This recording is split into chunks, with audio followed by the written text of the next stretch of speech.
еліміз 1991 жылы тәуелсіздік алғалы бері Қазақстан Республикасындағы мемлекеттік қызмет саласы даму кезеңін бөлетін болсақ, үш кезеңнен тұрады. Бірінші ең алғашқы тәуелсіздік алғаннан кейін 92-95 жылдар арасындағы кезең.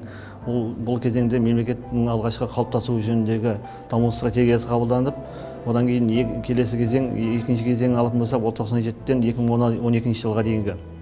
Бұл кезеңдердегі Қазақстан 2030 даму стратегиясы қабылданып, осы стратегия негізінде мемлекеттік қызмет саласына тікелей өкілеттік жасайтын, саясат жүргізетін мемлекеттік қызмет істері агенттігі құрылып, осы заң және мемлекеттік қызмет туралы заң қабылданды. 2012 жылдан осы кезеңге дейінгі үшінші кезеңі жүріп жатыр.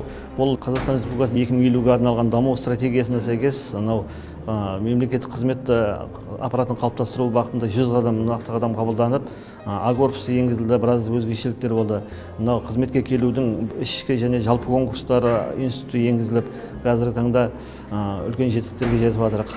Осының бәрі тәуелсіздіктің арқасында. Өңір тұрғындарының бәрін тәуелсіздіктің мерекесімен құттықтай отырып, тәуелсіздігіміз тұғырлы болып, көк байрағымыз желбірей берсін деп тілегімді жеткізгім келеді.